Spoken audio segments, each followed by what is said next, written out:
Monetary policy हो गया था फाइनल। एक तो दिखाइएगा इधर। अच्छा लिखे थे तो नहीं आप लोग? पीडीएफ चला जाएगा, इस थोड़ा भेज दीजिए ग्रुप में इन लोगों को पीडीएफ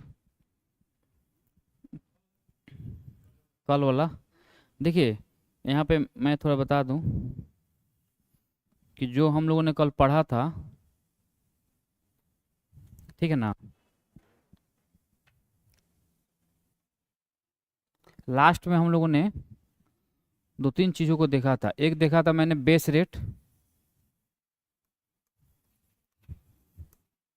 तो बेस रेट में याद रखिएगा कि बेस रेट जो होता है ना, वो आरबीआई के द्वारा बैंकों को इंटरेस्ट देने का एक रेंज तय की जाती है, ठीक है ना। आरबीआई द्वारा एक रेंज दी जाती है बैंकों को। इसका मतलब क्या हुआ, मतलब जैसे पहले क्या होता था, ऐसे बेस रेट आया क्यों? मैंने बताया था कि सरकार पहले एक लाया गया था पीएलआर, प्रायोरिटी लेंडिंग रेट। फिर लाया गया BPLR, benchmark prime lending, sorry prime है, प्राइम लेंडिंग रेट। तो प्राइम लेंडिंग रेट या बेंचमार्क प्राइम लेंडिंग रेट, ये दोनों जो है एक ही है, अंतर कुछ नहीं है। इसमें पहले क्या करती थी बैंक के,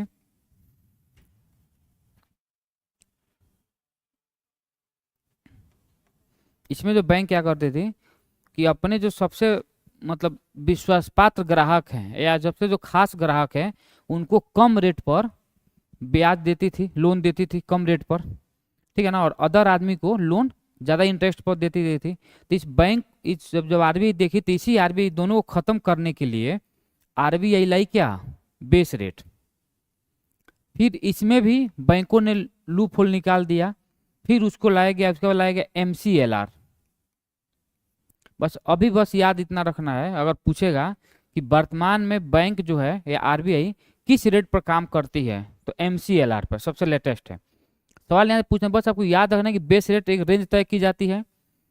पीएलआर हो या बीपीएलआर हो, दोनों जो है चीजें एक प्रकार से पहले बैंक अपने विश्वासपात्र ग्राहकों को कम इंटरेस्ट मतलब जो इंटरेस्ट रेट जो था ना, उसे कम रेट पर बैंक लोगों को लोन देती थी और अदर आदमी को ज्यादा इंटरेस्ट पर लोन देती थी, ठीक है। दूसरा समझिएगा, एक होता है हार्ड मॉनेटरी पॉलिसी, याद रखेंगे हार्ड मॉनेटरी पॉलिसी, और एक होता है सॉफ्ट मॉनेटरी पॉलिसी। इसका मतलब क्या हुआ, हार्ड मॉनेटरी पॉलिसी का मतलब है कि जो आरबीआई के जो मात्रात्मक उपकरण है, जिसमें repo rate, reverse repo rate, bank दर, एसएलआर, सीआरआर, जितना भी चीजें हैं, उसके रेट को अगर एक साथ, पूरे रेट को एक साथ बढ़ाया जाता है, उसके रेट को एक साथ बढ़ाया जाता है, कौन से रेट को, क्वांटिटेटिव, ठीक है ना, टूल्स के जितने भी है, इसके रेट को बढ़ाया जाता है, इसको हम लोग बोलते हैं हार्ड मॉनेटरी पॉलिसी। और सॉफ्ट मॉनेटरी पॉलिसी बोला जाता है जब इसी के रेट को घटाया जाएगा, तो इसको हम लोग बोलते हैं सॉफ्ट मॉनेटरी पॉलिसी, ठीक है ना। याद रखें, सवाल पूछता भी है कि हार्ड मॉनेटरी पॉलिसी के केस में मुद्रा के यानी मनी क्रिएशन पर या क्रेडिट क्रिएशन पर क्या प्रभाव पड़ता है, तो समझेंगे जब इसके रेट को बढ़ाया जाएगा तो जो क्रेडिट क्रिएशन होगा अर्थव्यवस्था में कम होगा। जब कम होगा तो क्या इससे बेरोजगारी बढ़ेगी, एकदम बढ़ेगी, क्योंकि इन्वेस्टमेंट होगा नहीं तो बेरोजगारी बढ़ेगी। और इससे क्या होगा, लोगों के पास पैसे आएंगे तो लोग इससे चलते डिमांड बढ़ाएंगे। ये सारा चीज यही है, सिंपल, कोई दिक्कत यहाँ तक?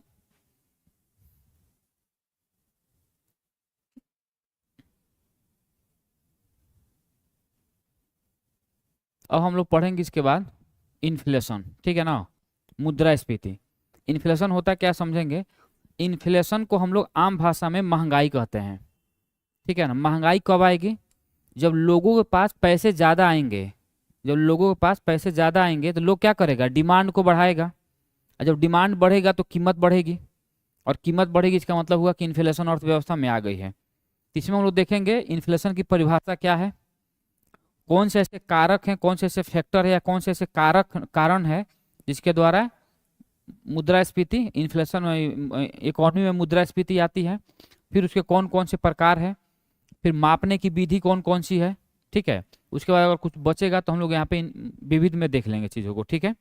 देखिए इसके बाद यहाँ पे बोल रहा है कि अगर सिंपल तीन चार कंडीशन को यहाँ पे हम लोग को समझना है, यहाँ पे 3-4 कंडीशन समझना इन्फ्लेशन में। इन्फ्लेशन में सिंपल यहाँ पे मैं बता रहा हूँ, देखिएगा। पहला है कि इन्फ्लेशन हम लोग कब बोलेंगे। मानिए कि अब तो हम लोग क्या बोलेंगे भाई, जब किसी वस्तु तथा सेवाओं की कीमतों में वृद्धि होती है। तो लेकिन केवल वृद्धि होना इन्फ्लेशन नहीं कहलाएगी। जब किसी भी वस्तु तथा सेवाओं की कीमतों में लगातार वृद्धि होगी, ऐसा नहीं कि आज कोई वस्तु आज 2 रुपया है, कल वो वस्तु 3 रुपया हो गया, अब फिर कल अगले दिन वस्तु 2.5 रुपया हो गया, तो इसको इन्फ्लेशन नहीं कहेंगे। इन्फ्लेशन का मतलब कि डायरेक्ट लगातार जो उसके प्राइसेज हैं लगातार इंक्रीज करना चाहिए। तो पहला इसमें कंडीशन ये होगा कि जब भी किसी वस्तु सेवाओं की कीमतों में ग्रेजुअली इंक्रीजमेंट होगा, ठीक है ना, इंक्रीमेंट होगा, तो इसको हम लोग बोलते हैं क्या, इन्फ्लेशन। दूसरा, जब भी अर्थव्यवस्था में इन्फ्लेशन आएगी, जब भी अर्थव्यवस्था में इन्फ्लेशन आएगी, तो जो पैसे की जो क्रय शक्ति है, यानी जो परचेजिंग पावर ऑफ मनी है, वो डिक्रीज हो जाएगी। परचेजिंग पावर ऑफ मनी जो क्या होगी, वो डिक्रीज हो जाएगी।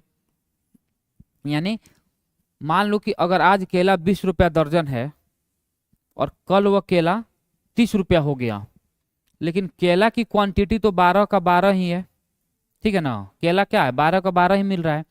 लेकिन आज 20 रुपये में कल मिला था और आज 30 रुपये में मिल रहा है, तो क्या जिसके पास 20 रुपया होगा, क्या वो 12 केला खरीद पाएंगे। यानी पैसा तो भाई उसका तो पैसे की वैल्यू कम हो गई केला के सामने। तो जब भी इन्फ्लेशन आएगी अर्थव्यवस्था में, तो पैसे की जो क्रय शक्ति है, पैसा जो जिस चीजों को खरीदने का औकात रखता है, वो नहीं खरीद पाएगा उस चीजों को।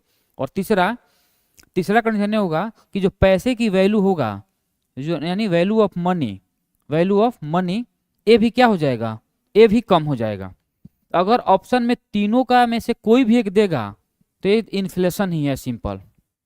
कोई डाउट किसी को समझने में। अगर किसी भी वस्तु सेवाओं की कीमतों में लगातार वृद्धि होती है, वो भी इन्फ्लेशन है। अगर पैसे की क्रय शक्ति घट जाती है, वो भी इन्फ्लेशन है। पैसे की औकात घट जाती है, वो भी इन्फ्लेशन है। यानी इन्फ्लेशन जब आएगी, तो तीनों ही कंडीशन देखने को मिलेगा अर्थव्यवस्था में। कोई दिक्कत समझने में। यही बात यहाँ पर दिया गया है, देखेंगे। बोला है कि जब अर्थव्यवस्था में वस्तु एवं सेवाओं के मूल्यों में लगातार वृद्धि होती है, तो उसे हम लोग क्या बोलेंगे, इन्फ्लेशन बोलेंगे। उसके बाद बोला कि जब पैसे की क्रय शक्ति कम होती है, तो उसे भी हम लोग इन्फ्लेशन कहते हैं। और मुद्रास्फीति में पैसों की कीमत यानी वैल्यू ऑफ मनी भी क्या हो जाती है, डिक्रीज हो जाती है, यानी कम हो जाती है, उसे भी हम लोग इन्फ्लेशन बोलेंगे। कोई दिक्कत। अब हम लोग बात करेंगे कि कौन से ऐसे कारक हैं, फैक्टर हैं, जो मुद्रास्फीति लाने में सबसे महत्वपूर्ण भूमिका निभाते हैं। ठीक है, यहाँ पे हम लोग थोड़ा बात को यहाँ पे समझेंगे। जो कारक हैं, कौन से ऐसे कारक हैं, तो हम इसमें 2 सबसे महत्वपूर्ण कारक हैं। एक को हम लोग बोलते हैं डिमांड पुल इन्फ्लेशन, ठीक है ना, डिमांड पुल इन्फ्लेशन, यानी मांग जनित कारक,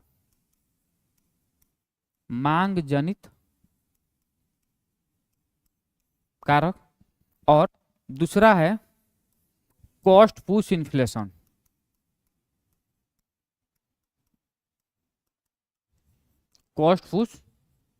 इन्फ्लेशन, यानी लागत जनित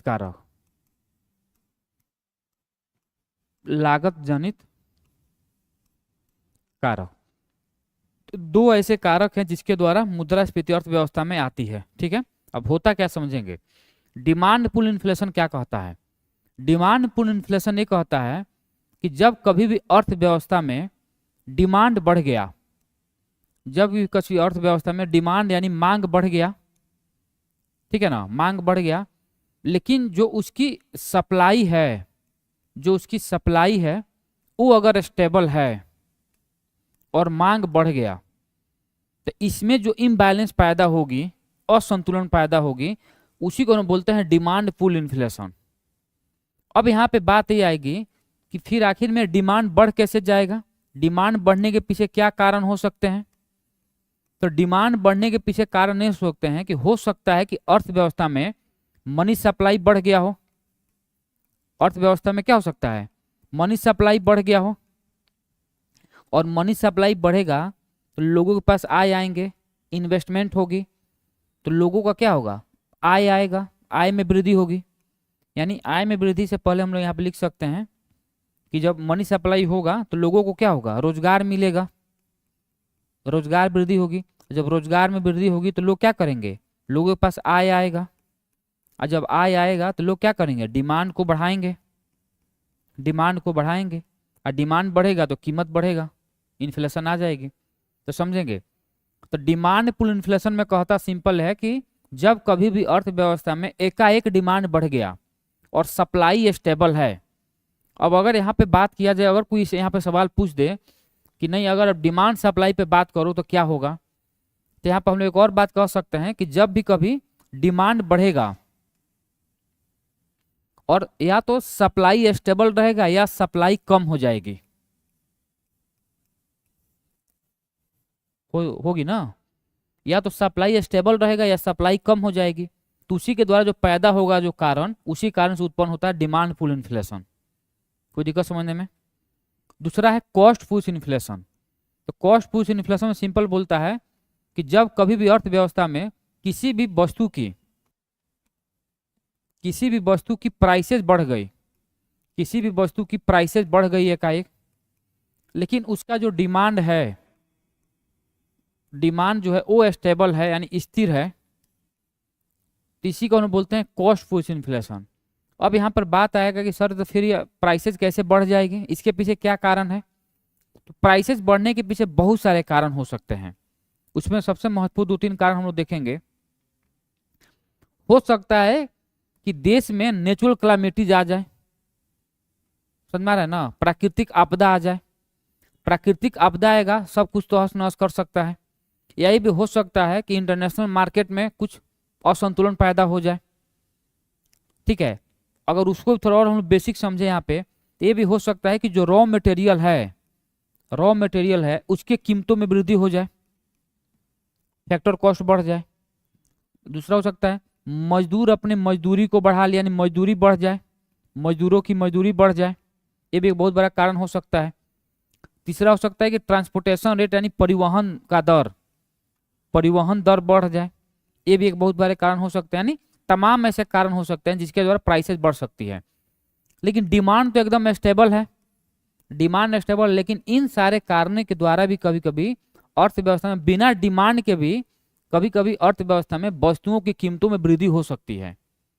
और वस्तुओं की कीमतों में वृद्धि होने की, जैसे मान लीजिए कि परिवहन दर बोल रहा हूँ, मान लीजिए कि यहाँ पे बहुत सारा बोले कि आंदोलन हो रहा है, लोग धरना प्रदर्शन दे रहे हैं, तो कहीं से माल आ रही है लोड होके और 1 किलोमीटर है और वह माल अब 10 किलोमीटर घूम के आएगी, तो क्या उस रेट पर क्या सामान हम लोग को मिलेगा भाई? 9 किलोमीटर में जो उसका पेट्रोल जलेगा, डीजल जलेगा, उसका तो रेट जोड़ेगा ना वो अपना। तो बहुत सारे ऐसे कारण हो सकते हैं, कोई दिक्कत।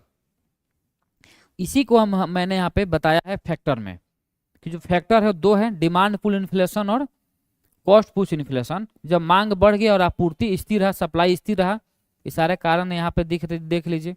फिर कॉस्ट पुश इन्फ्लेशन में सिंपल मैंने बोला है कि कीमत बढ़ गया, डिमांड स्टेबल है, तो कच्चा माल का रेट बढ़ गया, मजदूरी बढ़ गई, परिवहन दर बढ़ गया, ये तमाम ऐसे कारण हो सकते हैं। अब हम लोग बात करेंगे मुद्रास्फीति के प्रकार पे, कि मुद्रास्फीति के कितने प्रकार हैं। तो मुद्रास्फीति के जो प्रकार हैं वो 3 आधार पर हम लोग देखेंगे। एक तो हम लोग देखेंगे मुद्रास्फीति के दर के आधार पे, यानी रेट के आधार पर। दूसरा हम लोग देखेंगे कारक के आधार पे, और तीसरा हम लोग देखेंगे मापने की विधि के आधार पर, ठीक है ना। अब यहाँ पर हम लोग बात करेंगे कि जो दर के आधार पे मुद्रास्फीति के प्रकार हैं, दर के आधार पे, तो दर के आधार पे मुद्रास्फीति के 5 प्रकार हैं। एक को हम बोलते हैं रेंगती हुई मुद्रास्फीति, एक को बोलते हैं चलती हुई मुद्रास्फीति, अगले नेक्स्ट को हम लोग बोलते हैं दौड़ती हुई मुद्रास्फीति, उसके बाद कूदती हुई मुद्रास्फीति, और उसके बाद बोलते हैं हम लोग अति मुद्रास्फीति यानी हाइपर इन्फ्लेशन।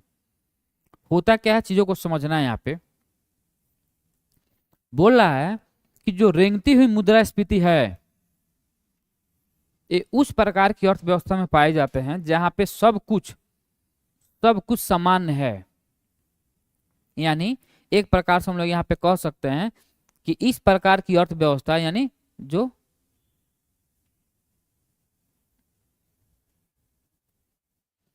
इस प्रकार की जो अर्थव्यवस्था है क्रीपिंग इन्फ्लेशन, वह खासकर विकसित अर्थव्यवस्था में देखने को मिलेगी।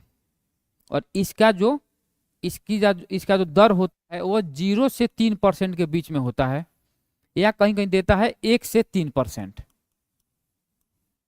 क्या बात को समझ पा रहे हैं?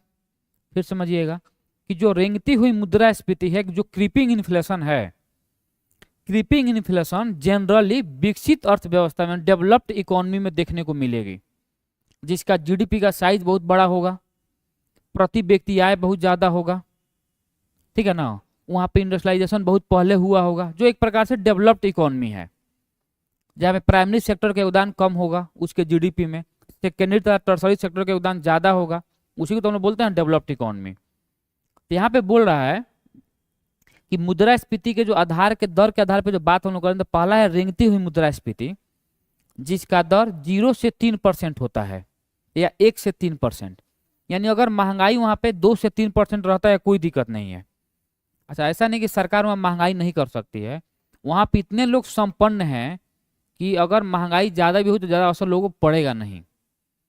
लेकिन अगर कोई देश विकासशील अर्थव्यवस्था है तो वहां पे खुद सरकार डिसाइड करती है कि इन्फ्लेशन कितना रहना चाहिए, और यह 2016 से पहले भारत में भी ऐसा नहीं था कुछ भी। 2016 से पहले भारत में मुद्रास्फीति का कोई भी लिमिट नहीं था कि भाई कितना अगर महंगाई की दर रहे तो आम आदमी को कोई कठिनाई नहीं होगी। 2016 में सरकार ने एक टारगेटिंग लाई, इन्फ्लेशन टारगेटिंग, मुद्रास्फीति का जो टारगेटिंग लाई 2016 में, और 2016 में इन्फ्लेशन टारगेटिंग के द्वारा अब भारत सरकार डिसाइड की कि भारत में एवरेज महंगाई 4% रहेगी, ठीक है ना, और अगर महंगाई कभी बढ़ रही है तो 6% जा सकती है, अगर महंगाई कम होगी तो 2%, यानी 4% प्लस माइनस 2%। क्या इस बात को समझ पा रहे हैं? और यह ऐसा करने वाला, इन्फ्लेशन टारगेटिंग करने वाला भारत विश्व का उस तमाम देशों में शामिल कर लिया है जो बहुत ही डेवलप्ड इकोनॉमी है भारत पूरे वर्ल्ड में, जैसे यूएसए, कनाडा, यूक्रेन, इस टाइप देशों में भारत भी अपने आप को स्थापित किया इंटरनेशनल मार्केट में। अब जो भारत है, लेकिन 2020 में भारत में जो महंगाई थी लगभग 9% के आसपास में पहुंच गई थी। तो सरकार क्या बोली कि भाई पेंडेमिक थी, चीज़ों का प्रोडक्शन नहीं हो पा रहा था, लोग तो खाएंगे ही, भाई लोगों का जो यूज है, चीज़ें जो एसेंशियल चीज़ें हैं लोगों के लिए, तो लोग अपने उपयोग करेगा ही करेगा। तो पेंडेमिक, लेकिन फिर धीरे धीरे मामला सुधार हो रहा है। इस बार के बजट में दिखाया गया कि भारत फिर भी 5.5% के आसपास में आ गई है महंगाई में, तो ज़्यादा दिक्कत नहीं है। यानी भारत सरकार अब खुद डिसाइड कर रही है कि महंगाई अगर 6% तक भी जा रही है महंगाई, तो ज़्यादा सोचने की जरूरत नहीं है, इतना महंगाई तो सहना पड़ेगा। ऐसे कि इसके पीछे कारण क्या है?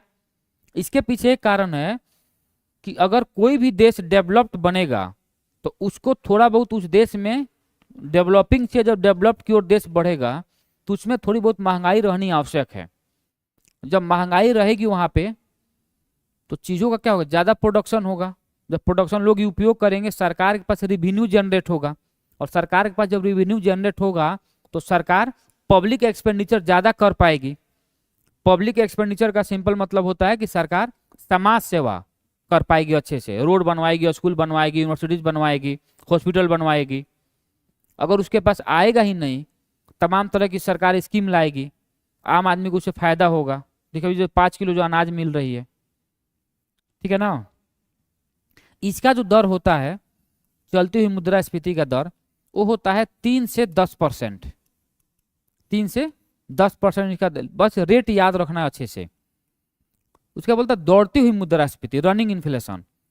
अगर इसके बाद किसी भी अर्थव्यवस्था में दौड़ती हुई मुद्रास्फीति अगर धीरे धीरे एंट्री कर रही है तो समझिए देश में बहुत खतरा है, ठीक है ना। लेकिन फिर भी अगर कोई ऐसा डेवलप्ड इकोनॉमी है तो वो संभाल सकता है, लेकिन जो डेवलपिंग या अंडर डेवलप्ड इकोनॉमी है तो उन लोगों के संभालने बस का बात चीज़ नहीं रह पाएगी। इसका जो दर होता है वो 10 से 20% होता है, ठीक है। कूदती हुई मुद्रास्फीति जो है गैलोपिंग इन्फ्लेशन इसको बोलते हैं। जंपिंग यहाँ पर मैं अपने मन से लिख दिया हूँ, इसका जो एक्चुअल मीनिंग है वो गैलोपिंग होता है, तो कंफ्यूज नहीं करना, वहाँ पर लिख सकता है गैलोपिंग इन्फ्लेशन। गैलोपिंग इन्फ्लेशन का रेट जो होता है वो 20 से 80%, या कहीं कहीं देता है 20 से 90% भी, तो कंफ्यूज नहीं होना है। मान लीजिए कि इन्फ्लेशन इतना आ गई तो क्या कोई अब कंट्रोल कर पाएगी? सरकार या कोई भी लोग कंट्रोल नहीं कर पाएंगे महंगाई को। और जो हाइपर इन्फ्लेशन है यह मिनिमम 3 डिजिट में रहती है, मिनिमम 3 डिजिट में रहेगी ही रहेगी, ठीक है ना। मिनिमम, मैं मिनिमम बोल रहा हूं। मिनिमम का मतलब कि मिनिमम 100% हो सकती है, उसके बाद 1000, 2000, 10,000, 20,000, 5 लाख, 10 लाख % भी बढ़ सकती है महंगाई। यानी इस इन्फ्लेशन में आने के बाद जो पैसे की औकात है वो कागज से भी कम होती है। यानी ऐसा भी हो सकता है कि आप 5 लाख रुपया लेकर जा रहे हैं मार्केट में और मात्र 2 किलो आलू, 1 किलो प्याज और एक जो ब्रेड है ब्रेड खरीद के लेकर आ रहे हैं मात्र 5 लाख रुपया में। अभी कुछ दिन पहले पाकिस्तान में सुनने में आया था, वहाँ में 500 रुपया किलो आटा मिल रहा था। अभी श्रीलंका में कुछ दिन पहले मामला आया था। वेनेजुएला में जो है, बहुत बड़े बड़े ऐसे देश हैं जहाँ पे हाइपर इन्फ्लेशन आ गई है, और जहाँ पर भी हाइपर इन्फ्लेशन आएगा वहाँ की इकोनॉमी को एकदम से क्रैश कर देगा, वो कहानी खत्म कर देगी इकोनॉमी को। अगर मजबूत देश है तो अपने आप को फिर से रिवाइव कर सकती है, नहीं तो फिर, ठीक है। तो हाइपर इन्फ्लेशन, इसको हम लोग हाइपर इन्फ्लेशन को कहेंगे 3 डिजिट इन्फ्लेशन भी कहा जाता है, ठीक है ना। हाइपर इन्फ्लेशन को 3 डिजिट इन्फ्लेशन भी कहते हैं। तो यहाँ पे ध्यान देने की जरूरत है कि अगर हाइपर इन्फ्लेशन बोले या 3 डिजिट इन्फ्लेशन बोले इसी को बोलेंगे हम लोग, ठीक है ना। और इसमें इन्फ्लेशन के दर का कोई लिमिटेशंस नहीं है, 500, 1000, 2000, 5 लाख, 10 लाख कुछ भी हो सकता है इन्फ्लेशन का दर, लेकिन मिनिमम 3 डिजिट में रहेगा ही रहेगा, इतना याद रखना है। कोई दिक्कत यहाँ तक? अब इसके बाद हम बात करेंगे कारक के आधार पे। तभी मैंने बताया था कि मांग जनित कारक क्या हो सकता है और लागत जनित कारक क्या हो सकता है। मांग जनित कारक का मतलब कि जब मांग बढ़ेगा सप्लाई स्टेबल रहेगी, और लागत जनित में जब लागत बढ़ेगा, लागत का मतलब कॉस्ट, प्राइसेस बढ़ेगी और डिमांड स्टेबल रहेगा, तो इसको हम बोलते हैं मांग जनित और कॉस्ट पुश। अब मेन है मापने के आधार पे। मापने के आधार पे मुद्रास्फीति के प्रकार को हम लोग देखेंगे।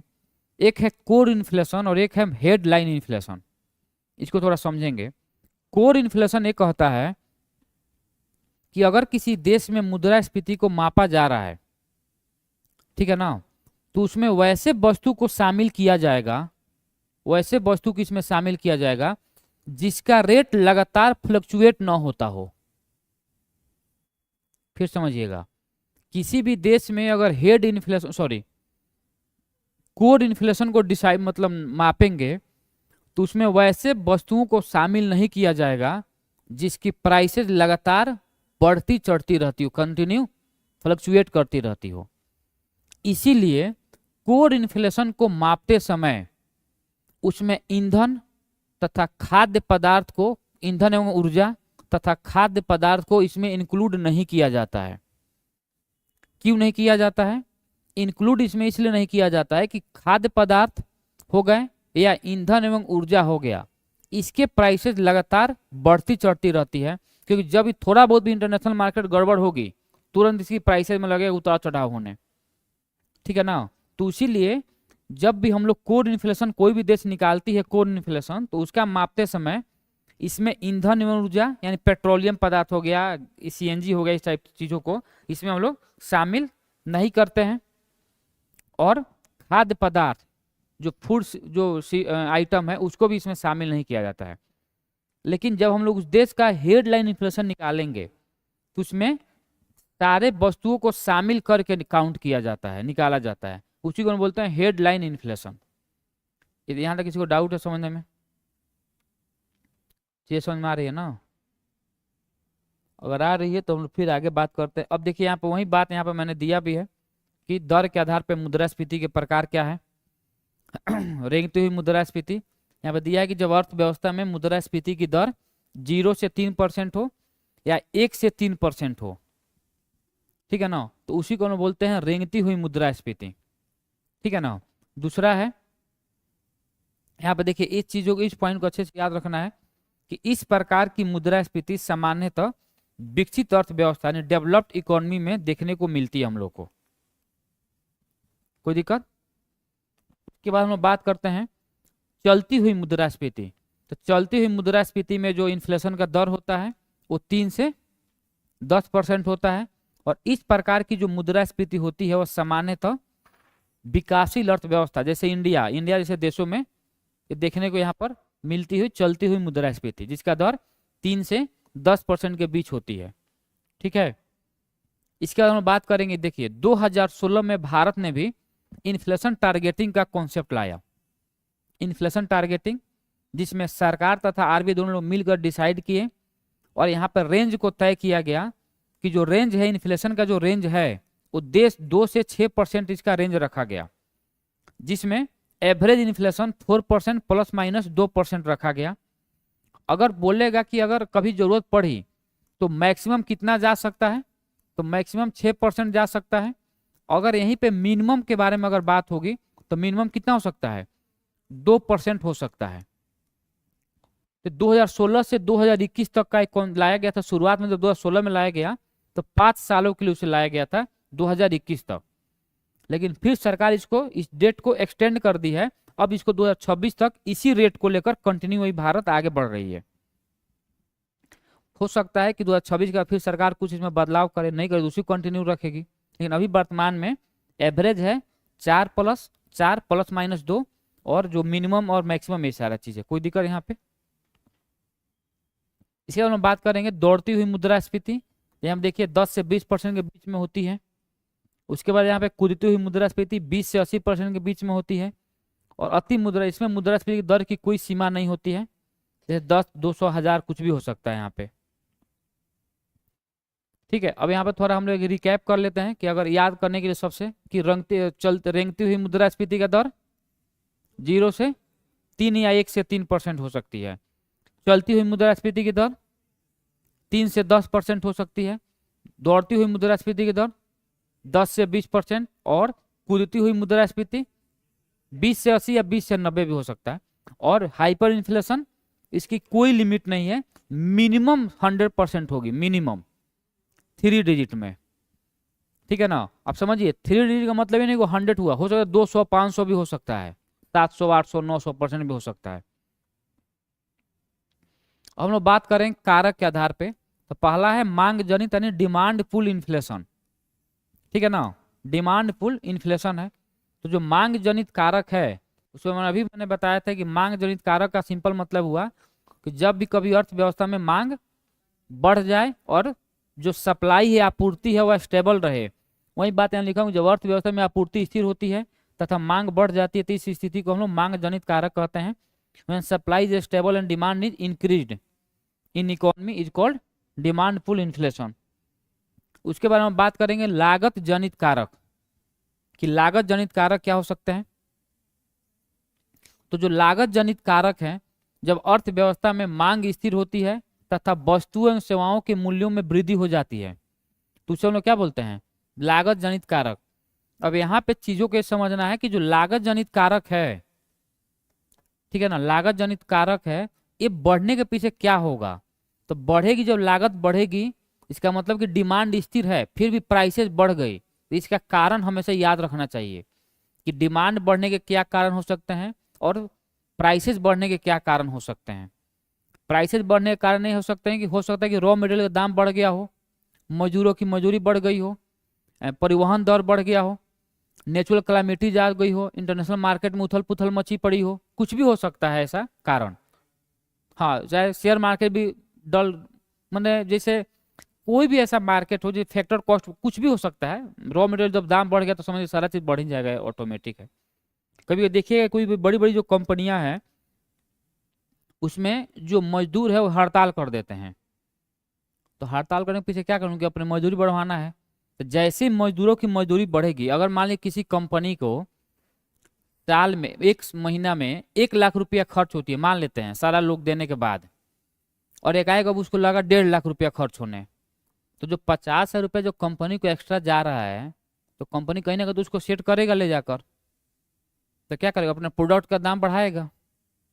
और प्रोडक्ट का भी देखिएगा दाम बढ़ाने के पीछे कारण है कि अगर मान एक कंपनी अगर 20-25 प्रोडक्ट बना रही है तो इतना तो मान के चलना है कि सभी प्रोडक्ट सभी लोग को अच्छा तो नहीं लगता होगा।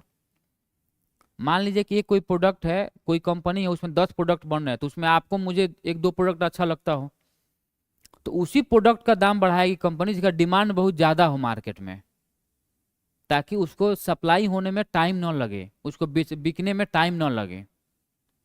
कोई दिक्कत समझने में? देखिए तो पीडीएफ मिलेगा ही, लेकिन कुछ पॉइंट लिखेंगे तो, नहीं तो दिक्कत हो जाएगी, पीडीएफ के भरोसे काम नहीं हो पाएगा, कुछ पॉइंट लिख लेंगे कि हो जाएगा, आप लोग छोड़ दें, मुझे कोई दिक्कत नहीं, बोलेंगे तो मैं छोड़ दूंगा, चाहे बोलूंगा तो लिखवा दूंगा मैं। लिखवा दें? हो जाएगा? तो ठीक है, तो बाद में नहीं कि हाँ सर आपने नहीं बताया, चाहे जो भी है, कुछ तो लिख लीजिए, लिख लीजिए, मुझे पता है, पता है कि आप लोग बहुत होशियार आदमी हैं।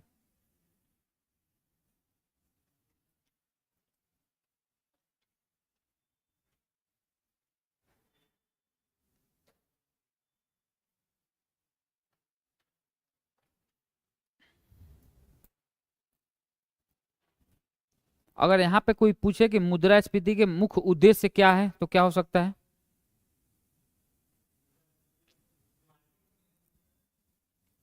हाँ, जो सबसे इम्पोर्टेंट मुख्य उद्देश्य है कि प्राइस, वस्तुओं के जो प्राइसेज हैं उसको स्टेबल रखना है, ठीक है ना। जब उसके प्राइस स्टेबल रहेंगे तभी तो आम आदमी उसको चीज़ों को उपयोग कर पाएगा ना अच्छे से।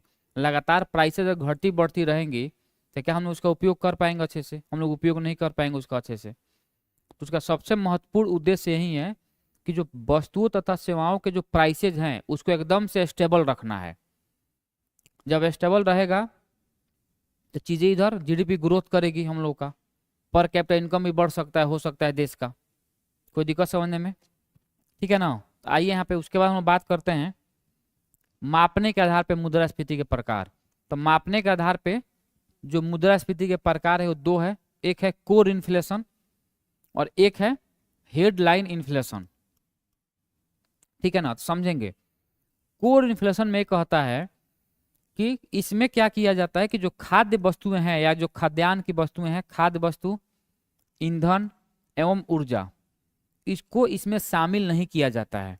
यानी जब भी हम लोग कोर इन्फ्लेशन को कैलकुलेट करेंगे तो इस सारे चीजों को माइनस करने के बाद हम लोग इन्फ्लेशन को कैलकुलेट करते हैं, उसी को हम लोग बोलते हैं कोर इन्फ्लेशन। कि तो यहाँ पे ऐसे क्या हो सकता है कि जब भी किसी अर्थव्यवस्था में इन्फ्लेशन को मापा जाएगा तो जब उसमें खाद्य वस्तुएं तथा ईंधन एवं ऊर्जा को शामिल नहीं किया जाता है, उसे हम लोग कोर इन्फ्लेशन कहते हैं, ठीक है ना। और जब हेडलाइन जो इन्फ्लेशन है, इसमें खाद्य वस्तु हो गया एवं ईंधन एवं ऊर्जा के साथ सभी प्रकार के वस्तुओं को इसमें क्या किया जाता है, शामिल किया जाता है, तो इसे हम लोग बोलते हैं हेडलाइन इन्फ्लेशन, ठीक है ना। क्या बोलते हैं हम लोग? हेडलाइन इन्फ्लेशन कहते हैं। कोई दिक्कत? अब हम लोग बात करेंगे मुद्रास्फीति मापने की विधि। अब यहाँ पे थोड़ा चीजों को समझना है। मुद्रास्फीति तो समझिए, ये है मुद्रा मापने के आधार पर मुद्रास्फीति के प्रकार। अब यहाँ पे बात ये आ रही है कि भाई जब हम लोग मुद्रास्फीति को मापेंगे, कैसे पता चलेगा कि अर्थव्यवस्था में कितनी % महंगाई है, किस आधार पर उसको निकालेंगे, क्या करेंगे, उसके आधार पर बात किया जा रहा है कि जब मुद्रास्फीति को मापा जाएगा तो मुद्रास्फीति मापने की दो विधियां हैं भारत में। एक को बोलते हैं होलसेल प्राइस इंडेक्स और दूसरे को बोलते हैं कंज्यूमर प्राइस इंडेक्स। जो होलसेल प्राइस इंडेक्स इसको बोलते हैं थोक मूल्य सूचकांक और इसको बोलते हैं खुदरा या उपभोक्ता मूल्य सूचकांक, ठीक है ना। लेकिन इसको समझने से पहले यहाँ पे समझना है चीजों को। जैसे मान लीजिए यहाँ पे हो गया उत्पादक, जिसको हम बोलते हैं प्रोड्यूसर, प्रोड्यूसर, ठीक है ना, उत्पादक प्रोड्यूसर। जब भी कोई वस्तु को यह उत्पादन करेगा तो कहां पर भेजेगा? थोक विक्रेता के पास भेजेगा, ये थोक विक्रेता के पास भेजेगा ना, जिसको हम लोग बोलते हैं होलसेलर।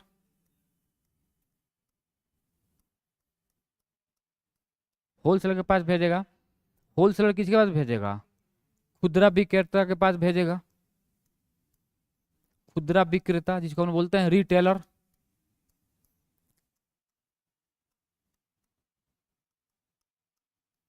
रिटेलर के पास भेजेगा, और रिटेलर भेजेगा तब मिलेगा, आम आदमी को मिलेगा, ठीक है ना, जिसको हम लोग उपभोक्ता बोलते हैं,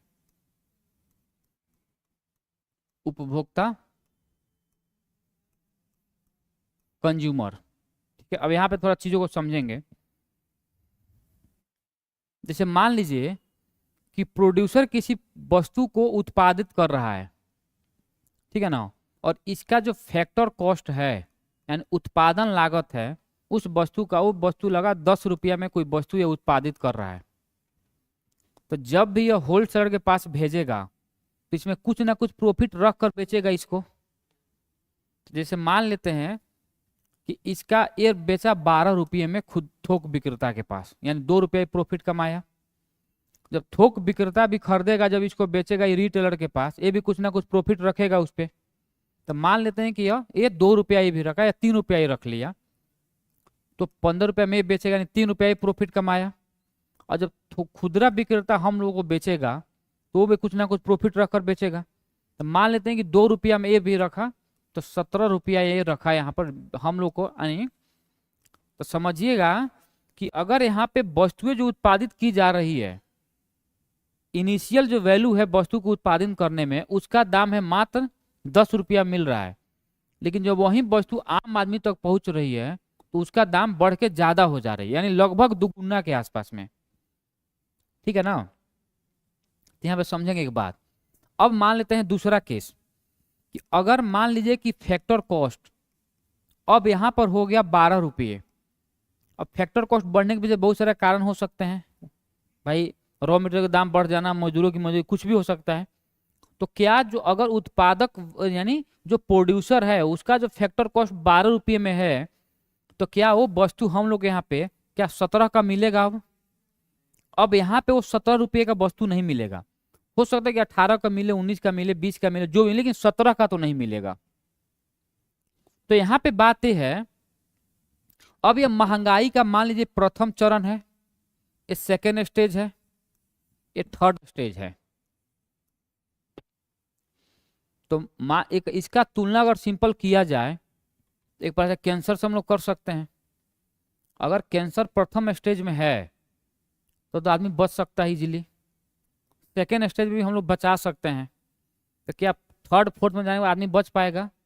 मतलब rarest of the rare case में कोई बच पाएगा, नहीं तो मरना तय है उनका, मरेंगे ही मरेंगे वो, है कि नहीं? तो एक प्रकार से महंगाई को भी हम लोग एक प्रकार से देखें यहाँ पे तो कैंसर टाइप से ही दिख रहा है। प्रथम स्टेज ये है, प्रथम स्टेज ये है। तो अगर उत्पादक जो चीजों को प्रोड्यूस कर रहा है, अगर उसको ऐसा लग रहा है कि भाई रॉ मटेरियल का दाम बढ़ रहा है, अगर यहाँ पे अब रॉ मटेरियल हम लोग को पहले से सस्ता नहीं मिलेगा, महंगी मिलेगी, तो सरकार चाहे तो उसको कम रेट पर इसको अगर उपलब्ध करवा देगी, तो फैक्टर कॉस्ट अगर 10 रुपये था 12 रुपये हो गया, तो इजीली फिर 10 रुपये मिल सकता है वहां पे। यानी कहने का मतलब ये है कि अगर महंगाई बढ़ेगी, यहाँ पे अगर लग रहा है सरकार को कि भाई अब 10 से 12 हो गया है, तो आम आदमी तक वस्तु जाते जाते एकदम कंफर्म है कि महंगी होंगी होंगी। यहाँ तो कोई डाउट है समझने में? महंगी तो होगी होगी।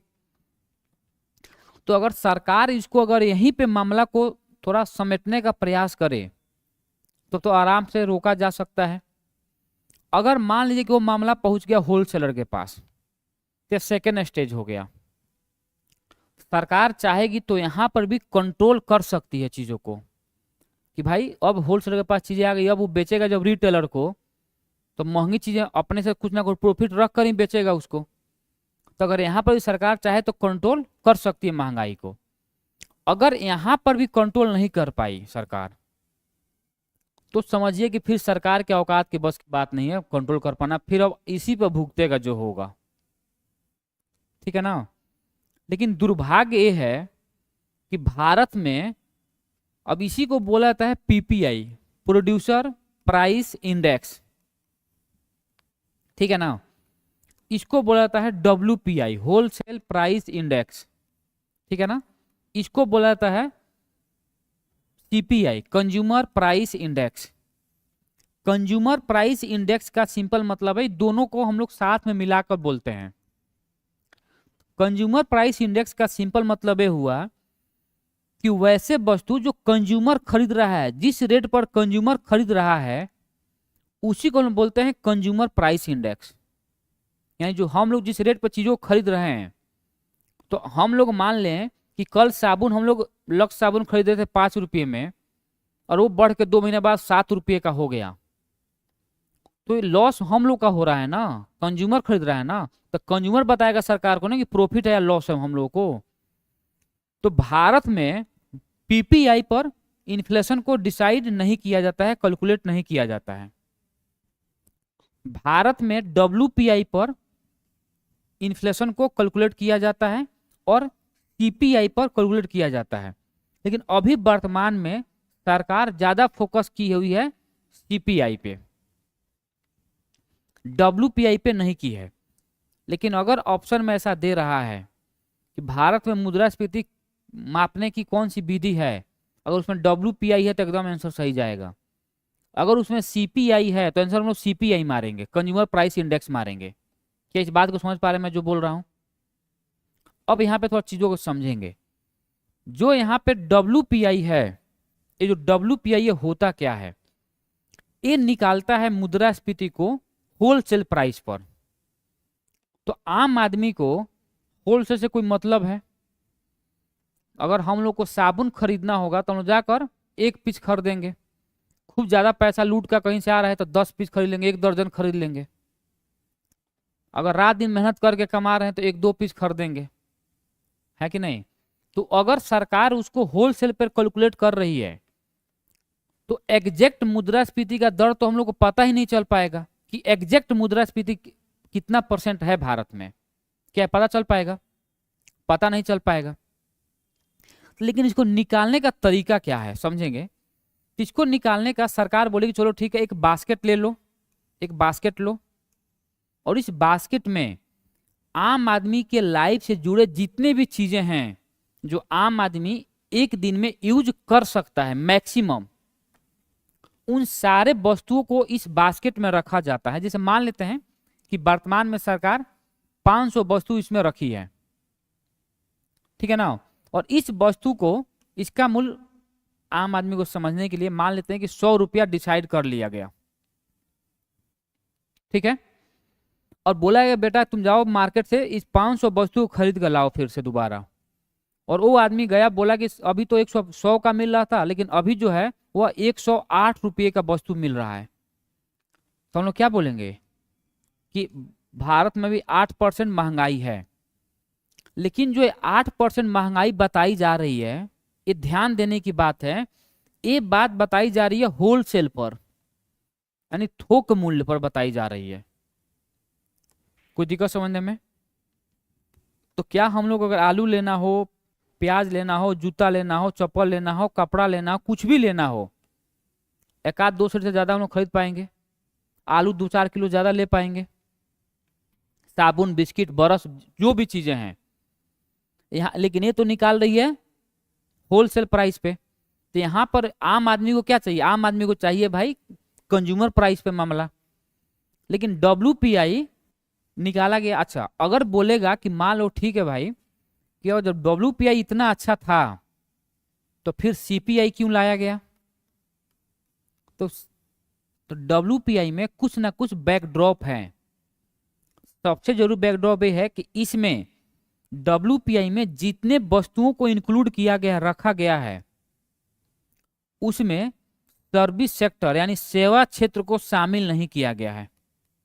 इसमें सेवा क्षेत्र को शामिल नहीं किया जाता है, जो एक सबसे बड़ा बैकड्रॉप है डब्ल्यूपीआई का। और वहीं पे दूसरा बात समझे, अब डब्ल्यूपीआई को नहीं रखा जाता है, लेकिन भारत के जीडीपी में डब्ल्यूपीआई लगभग भारत के जीडीपी में सर्विस सेक्टर, सेवा क्षेत्र सर्विस सेक्टर लगभग 55-60% अपना योगदान दे रहा है। उसके बावजूद भी उन सारे सेवा क्षेत्र को डब्ल्यूपीआई में नहीं रखा गया है, इंक्लूड नहीं किया गया है। तो एक बहुत सबसे बड़ा बैकड्रॉप है। कोई दिक्कत? दूसरा बात कि जो डब्ल्यूपीआई है, इसमें जितने भी वस्तुएं इंक्लूड की गई है, उन सारी वस्तुओं को उन सारे वस्तुओं को 3 कैटेगरी में डिवाइड किया गया है। कुछ वस्तुओं खाद्य वस्तुओं को रखा गया है, ठीक है, कुछ ईंधन एवं ऊर्जा को रखा गया है, और कुछ विनिर्मित वस्तुओं को रखा गया है।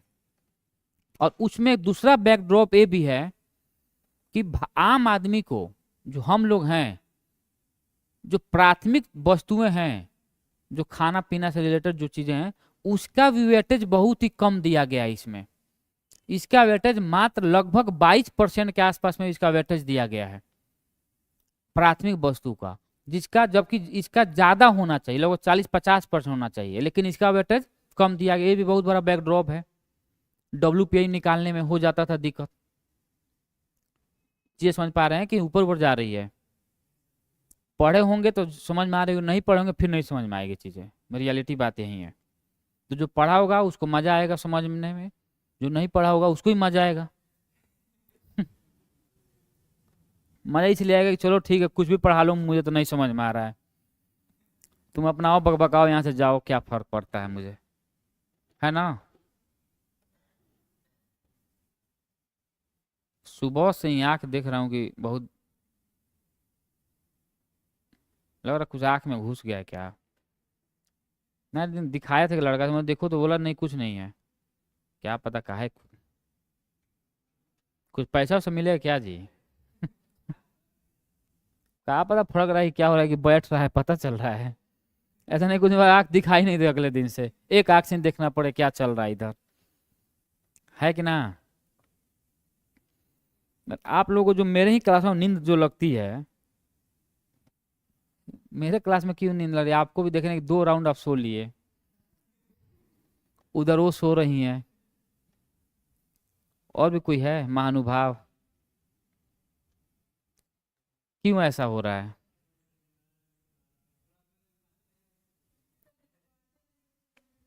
तो आपको लग रहा है कि 10 क्लास में इसको लिखवा भी दूँ, समझा भी दूँ, सारा चीज हो जाए। तो लिखते चलिए, उसमें लिखवाना कि आप ही लिख लीजिए, इसको लिखते चलिए ना। मैं थोड़ा मान लीजिए कि मैं यहाँ पे किया था, इसको मैं समझाता नहीं, आप लिख देते कि भाई पूंजा में मापने की विधि 2 है, होलसेल, कंज्यूमर। अब आप लोग बैठ कर कथा सुन रहे हैं, सत्यनारायण भगवान कथा थोड़ा ना हो रहा है। कुछ चीजें जो है ना उसको बताना नहीं पड़ता है, कुछ खुद अंडरस्टूड होनी चाहिए, है कि ना। पीछे तैयारी कर रहे हैं, हाँ आप तो लड़ा कर लिए हैं, तो आप क्यों नहीं लिख रहे हैं, लिख के बैठे हैं। देखिए, तो यहाँ पे जो क्लासेस चल रही है, वैसी क्लासेस चल रही है ना कि भाई आपने पहले से पढ़ा हुआ है। अब यहाँ पे आप सोचेंगे मैं अब सारा चीज लिखवा दूं, तो संभव है संभव जी, नहीं है ना। इकोनॉमिक्स तो बहुत बड़ा है, वो आराम से चले तो हाँ 2 महीना से पहले मज़ा नहीं आता है। आइए थोड़ा यहाँ पे लंबा लंबा दीजिए, है कि ना। यहाँ पे वो तो बहुत, मैं उसको तो संजोग से मैं एक जगह पढ़ा रहा था, इसका मैं PDF सेव कर लिया। मैं खुद PDF से नहीं पढ़ाना चाहता, मुझे खुद मजा नहीं, मुझे खुद लगता है नींद लगने मुझे बोलते बोलते, है कि ना। कि बार बार लिखना पड़ता है ना, थोड़ा लिखिए, थोड़ा लिखवाइए तो थोड़ा मुझे लेकिन दिक्कत है कि कम टाइम में ज़्यादा बताना है चीज़ों को। अभी बजट भी पढ़ना है, भारत का पढ़ना है, बिहार का पढ़ना है, सर्वे पढ़ना है भारत का बिहार का, वहीं चले कम से कम 3 दिन 2 दिन, खूब फास्ट चलेगा तब कहीं जाकर एक दिन में समाप्त हो पाएगा। 3-4 घंटा, 1.5 घंटा में तो नहीं समाप्त हो पाएगा, क्योंकि बजट भारत के बजट में लग जाएगा, उसमें कम से कम 1.5-2 घंटा। इस बार तो और निकाला है लंबा लंबा बजट, हवा पानी दिया है थोड़ा उसमें, है कि ना। तो शुरू किया जाए, जिसको नहीं लग रहा था पानी उनी पी लीजिए, फिर 7वां अध्याय शुरू होगा। 7वां नहीं 5वां ही चल रहा है, तो 5वां 6ठा फिर 7वां। जाइए अभी पानी पी लीजिए भाई, पी लीजिए, हाँ बहुत बढ़िया, पी लीजिए, आंखों में पानी मार लीजिए आराम से, फिर कहानी शुरू होगी। हाँ ये भी है, इसी में वो जो पीछे बैठी है, पीछे जाकर यहाँ बैठ जा रहे हैं जो, एक तो गर्मी लग, ऊपर जब AC में बैठ तो हवा नींद लगेगी ही। आए होंगे चावल दाल भुजिया खाकर, खा करके ठूस के, दो भी है, दोनों होता है। खाना एक अलग है, ठूसना अलग है। खाने का मतलब कि जितना भूख है उससे थोड़ा कम खाएं। ठूसना है कि नहीं, जितना भूख उसे 1.5 गुना ज्यादा खाएं, यहाँ तक खा लिए, थोड़ा भी हिले मुंह से फेंक दिया। चावल दाल चोखा साथे में मिल गया है, उधर ने आ गया है ना। और थोड़ा मेरे सुनिए, हेलो, तो वहां से पानी बोलेगा थोड़ा, मुझे भी उधर प्यास वास लगा है।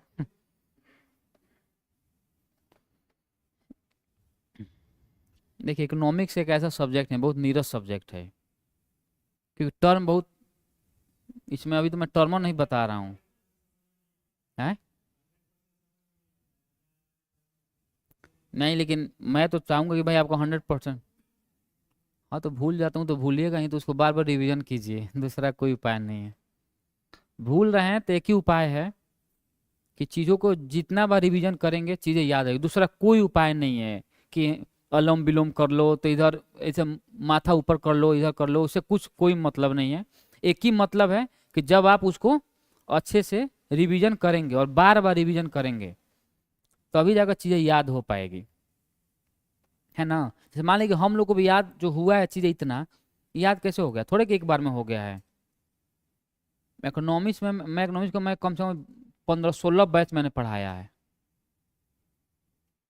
ठीक है ना। इंग्लिश मीडियम में अलग पढ़ाया, हिंदी मीडियम में मैंने अलग पढ़ाया, दोनों मीडियम मैंने पढ़ाता हूँ, मुझे कोई दिक्कत नहीं है। तो चीज़ें बार बार जब एक ही चीज़ को बार बार पढ़ेंगे, मुझे मैं 2 साल पढ़ाता हूँ पॉलिटी इकोनॉमिक्स दोनों, चीज़ें लगभग याद है बस। लेकिन फिर भी आदमी जाता है, कल क्या पढ़ाना है आपके यहाँ, चाहे और भी जगह कहाँ क्या पढ़ाना है, एक राउंड देखना पड़ता है सारे चीज़ों को। थोड़ा जल्दी जल्दी देख लिए क्या चल रहा है अपना, कि वाले दिन क्या बताना है, ताकि कोई दिक्कत ना हो, है कि ना। तो ये सब चीज़ें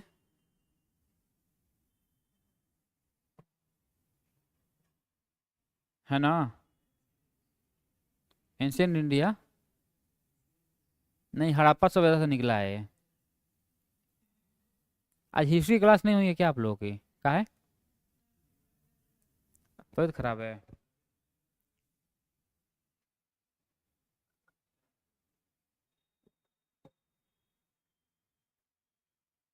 तो बोलिए मैम से थोड़ा कम कम पढ़ाएं, इतना पढ़ाएंगे तबीयत खराब हो ही जाएगा।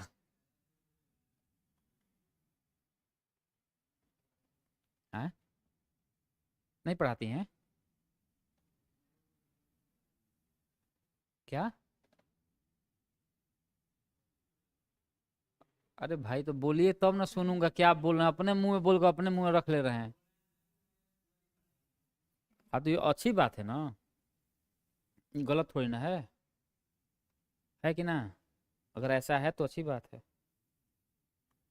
उसे तो मैं आया हूँ 3:30 में, नहीं तो मैं तो आता अपने, सॉरी 3 बजे, नहीं तो अपने टाइम पर मैं आता 3:30 में। वो तो फोन गया कि मैं अभी क्लास करवा गया था, सोचा 1 घंटा सो कर नीचे, अभी जैसे भी तो पहुंच ही रहा था अभी मैं, और सोचा कि थोड़ा, पर फ़ोन किए कि मैम का तबीयत खराब है, आ जाइएगा, कि सर थोड़ा आ सकते हैं। मुँह में था कि ना, नहीं आ सकता हूँ मैं। फिर चलो ठीक है, आधे घंटे पहले मैं भी निकल लूँगा, मानिए कि मैं भी तो पहले फ्री हो जाऊँगा, थोड़ा जाऊँगा उधर अपना। है ना, अभी है, अभी रहेगा वो, अभी जब तक वो मुझे रुलाएगा नहीं ना, नहीं जाएगा। लेकिन जो भी हो, जिंदगी दोस्तों के साथ ही है। घर वाले थोड़े मजाक करेंगे, घर वालों के साथ तो साला टेंशन में बैठना पड़ेगा, कुछ पूछ ना दे सब। और हो रहा है, खासा बर्बाद कर दिए। दोस्त ही है जो, उसको कोई मतलब नहीं है कि दुनिया में क्या चल रहा है। जैसे मेरे जो एक मेरे बहुत अच्छे क्लोज फ्रेंड है, अमृत नाम है उनका। तो मतलब हम लोग 2 आदमी रहे ना, सच बता रहा हूँ, तो हम लोग को तीसरे आदमी की जरूरत ही नहीं है।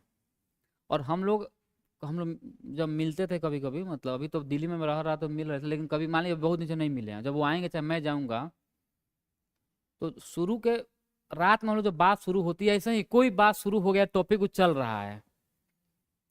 एक बार तो हम लोग 10 बजे रात को बात करना शुरू किया, सुबह में 3 बज गया, अभी बात समाप्त नहीं हुई थी। पता नहीं बात कौन स्टार्ट हुआ था, फिर दूसरा बात स्टार्ट हो गया।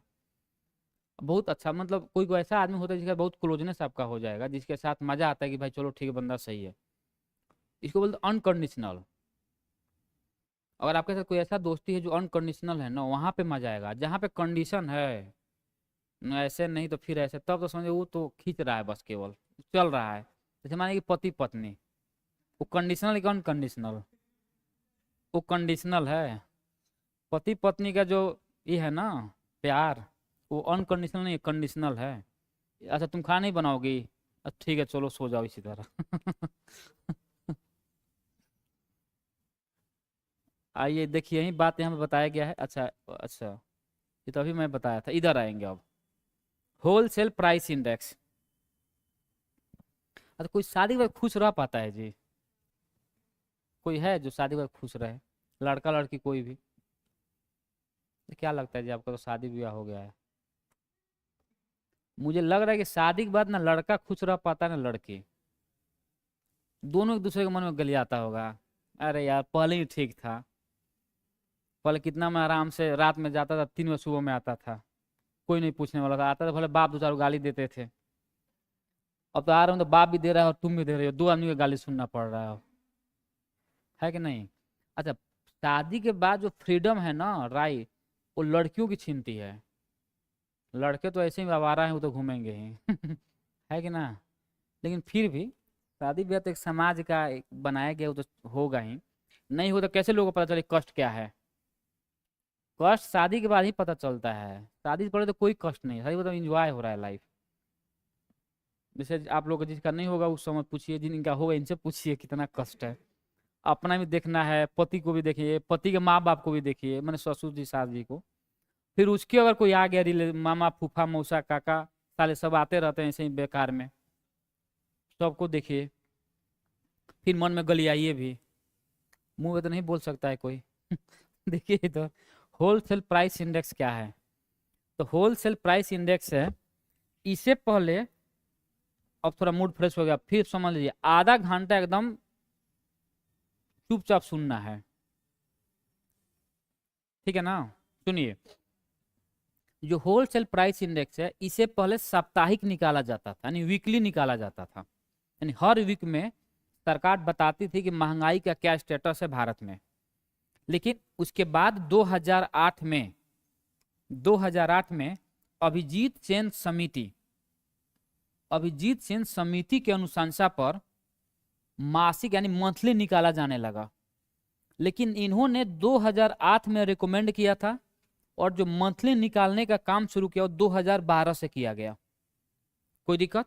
तो सवाल पूछेगा कि किस समिति के अनुशंसा पर होलसेल प्राइस इंडेक्स को साप्ताहिक से मंथली निकालना शुरुआत किया गया? तो अभिजीत सेन समिति।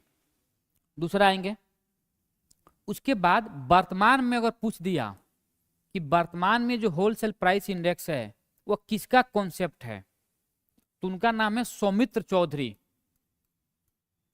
सौमित्र चौधरी, यानी वर्तमान में जो होलसेल निकाला जाता है, उन्होंने कुछ सुधार किया, कुछ रिकमेंड किया, सुधार किया। तो जो नया कॉन्सेप्ट है डब्ल्यूपीआई निकालने का, वो भाई साहब दिए हैं सौमित्र चौधरी जी 2017 में। कोई दिक्कत? तीसरा, होलसेल प्राइस इंडेक्स का जो बेस ईयर है, यानी इसका जो बेस ईयर आधार वर्ष है वो है 2011-12। जो भारत के जीडीपी का आधार वर्ष है वहीं इसका भी आधार वर्ष है। लेकिन पहले इसका जो आधार वर्ष था वो 2004-05 था। कोई दिक्कत? तीसरा पॉइंट, अगर पूछेगा कि डब्ल्यूपीआई किस मंत्रालय के अधीन काम करती है, तो जो डब्ल्यूपीआई है वो मिनिस्ट्री ऑफ कॉमर्स, ठीक है, या वाणिज्य मंत्रालय के अंतर्गत यह काम करती है। इस स्लाइड समझ में आ गया? इस स्लाइड में हम लोग को 4 बात याद रखना है कि डब्ल्यूपीआई पहले वीकली निकाली जाती थी, अब मंथली निकाली जाती है। 2008 में अभिजीत सेन समिति के रिकमेंडेशन पे डब्ल्यूपीआई को अभी मंथली निकाली जाती है। वर्तमान में जो डब्ल्यूपीआई है वह किसका देन है या किसका कॉन्सेप्ट है, जो भी है सौमित्र चौधरी। कोई दिक्कत? उसके बाद इसका जो बेस ईयर है वो है 2011-12। पहले इसका बेस ईयर क्या था? 2004-05। कोई दिक्कत? और ये किस मंत्रालय का अधीन काम करती है? तो वाणिज्य मंत्रालय के अंतर्गत यह काम करती है। यहां तक किसी को डाउट है? अब उसके बाद हम बात करेंगे, अब समझेंगे जो वर्तमान के जो बेस ईयर है उसके आधार पे इनके वस्तु, इसमें जो बास्केट में बता रहा था 500 वस्तु, तो 2011-12 में जो टोटल वस्तु है वो है 697 वस्तु। और ये 697, लेकिन पूछे 2004-5 में कितने था, तो 676 वस्तु थे। कोई दिक्कत? तो इस 697 वस्तु को 3 कैटेगरी में डिवाइड किया गया है। एक डिवाइड किया गया है खाद्य वस्तुएं, दूसरा किया गया ईंधन एवं ऊर्जा, और तीसरा किया गया है विनिर्मित यानी मैन्युफैक्चर्ड गुड्स। अगर इसको 697 वस्तु किसको कितना संख्या दिया गया है, तो खाद्य वस्तुओं को दिया गया 116, संख्या में 116 है वो। ईंधन एवं ऊर्जा को मात्र 17 वस्तु दिया गया है, और जो बच गया लगभग 564 वस्तु दिया गया है विनिर्मित वस्तु को। और वेटेज, यहां पर वेटेज का मतलब है कितना परसेंटेज भार है, इस वेटेज को हम लोग हिंदी में भार बोलते हैं, समझेंगे। इसका जो वेटेज है 22% खाद्य वस्तुओं को दिया गया, लगभग 22%, 21 कुछ है, हम लोग 22% ओवरऑल राउंड में याद रखेंगे। ईंधन एवं ऊर्जा जो उसको 13% वेटेज दी गई है, और जो विनिर्मित वस्तु है उसको 64% वेटेज दी गई है। यहां तक किसी को डाउट है? तो यहाँ पे चीजों को थोड़ा समझने की आवश्यकता है। जो मैं बोल रहा हूं कि यहाँ पे जो वर्तमान के जो बेस ईयर है इसमें जो टोटल वस्तु है वो है 697 वस्तु, ठीक है। इस 697 वस्तु को 3 कैटेगरी में डिवाइड किया गया है। एक है खाद्य वस्तुएं, दूसरा है ईंधन एवं ऊर्जा, और तीसरा है विनिर्मित वस्तु।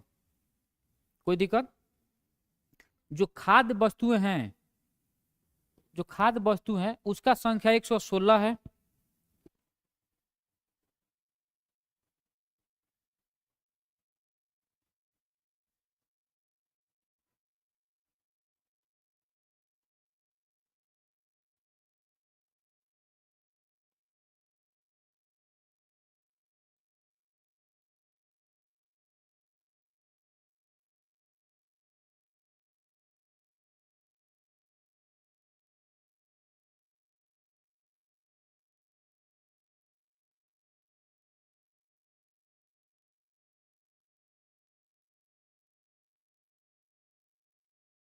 देखिए, तो इसमें जो खाद्य वस्तु उसको संख्या 116 दिया गया है।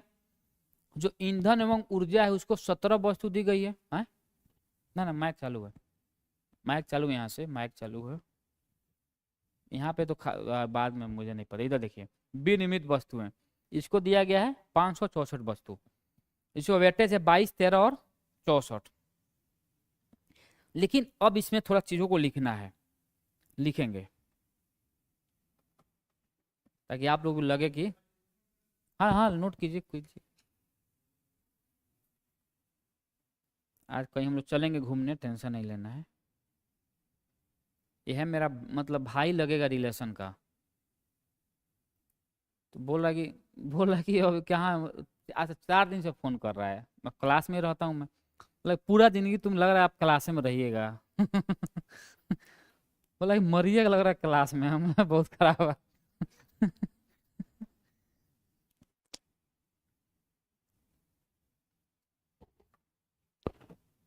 यहाँ पे देखिए एक उल्टा हो गया शायद, इसको ये 16 वस्तु है, यहाँ पे 16, इसको कर लीजिएगा 16, और ये है 17, 117 और 16, याद पे उल्टा हो गया।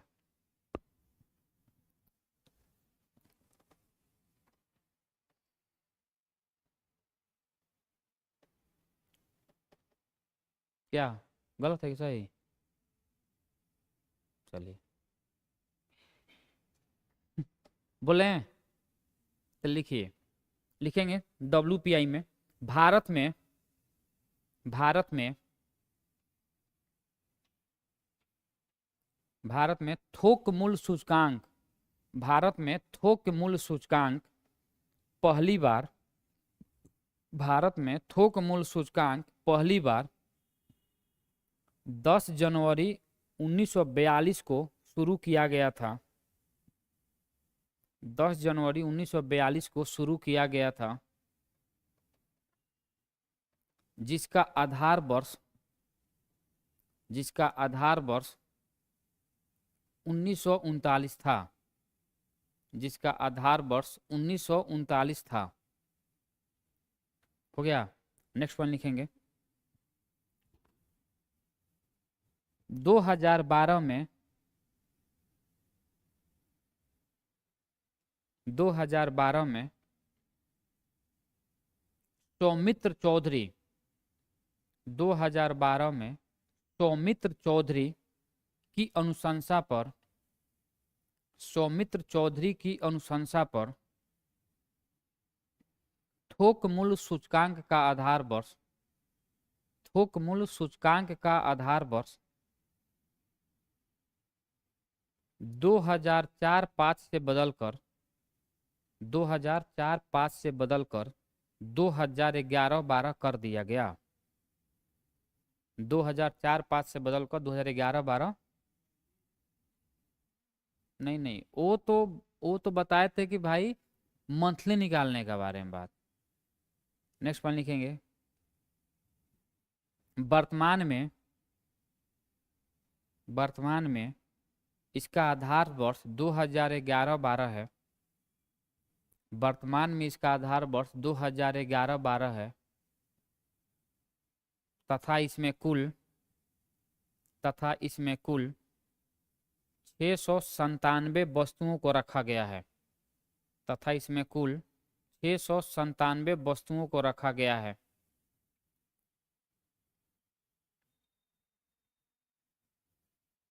ठीक है। नेक्स्ट वन लिखेंगे WPI में यानी होलसेल प्राइस इंडेक्स में WPI में 199 वस्तुओं को जोड़ा गया। WPI में 199 वस्तुओं को जोड़ा गया एवं 146 वस्तुओं को हटाया गया है।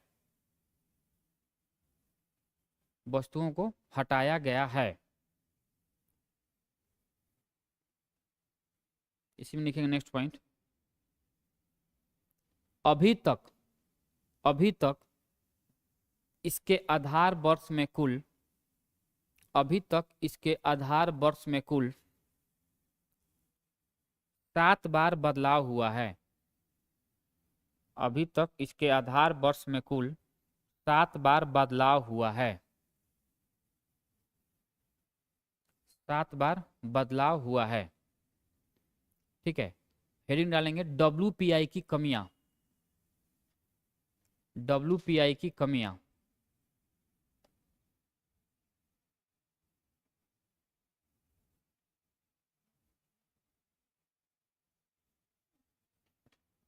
सबसे पहला है लिखेंगे इसमें सेवा क्षेत्र का स्थान अनुपस्थित रहना। इसमें सेवा क्षेत्र का स्थान अनुपस्थित रहना।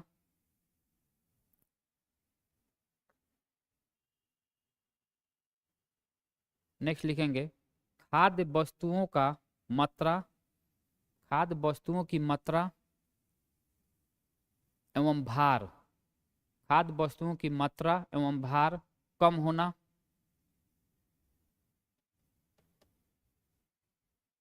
नेक्स्ट लिखेंगे प्राथमिक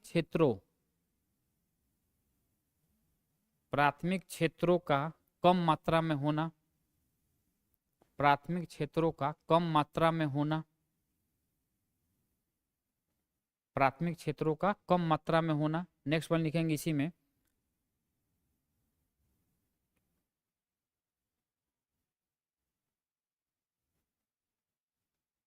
थोड़ा बोलिएगा 2 पॉइंट पहले से।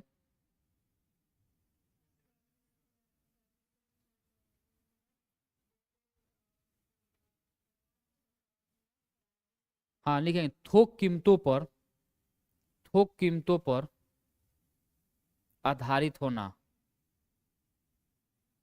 थोक कीमतों पर आधारित होना। अब लिखेंगे WPI के फायदे। WPI के फायदे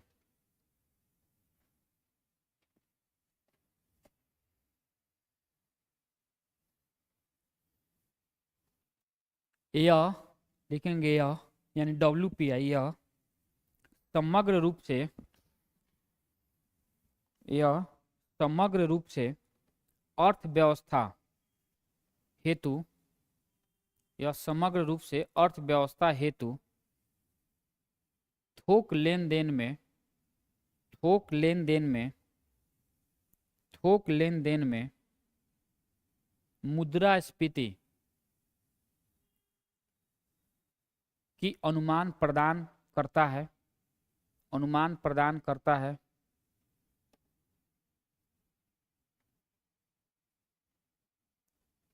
अनुमान प्रदान करता है। इसके कारण सरकार मुद्रास्फीति रोकथाम हेतु इसके कारण सरकार मुद्रास्फीति रोकथाम हेतु हस्तक्षेप कर सकती है।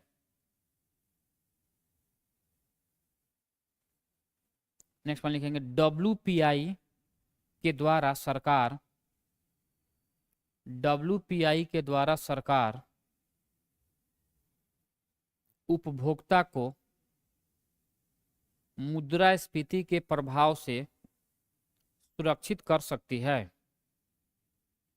मुद्रास्फीति के प्रभाव से सुरक्षित कर सकती है।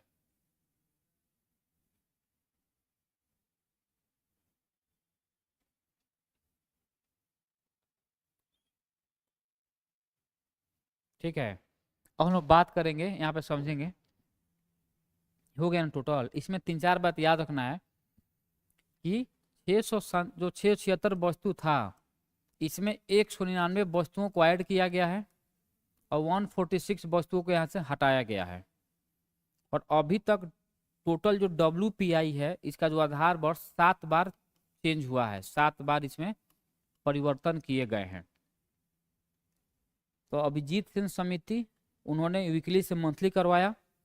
और बेस ईयर चेंज करने के बारे में अगर बात किया जाए, बेस ईयर, तो सौमित्र चौधरी भाई साहब थे। कोई दिक्कत?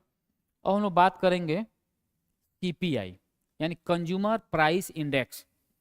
कंज्यूमर प्राइस इंडेक्स वर्तमान में जो WPI को वर्तमान में जो मुद्रास्फीति को कैलकुलेट किया जाता है या किया जा रहा है, वो इसी के आधार पर किया जाता है, कंज्यूमर प्राइस इंडेक्स पे।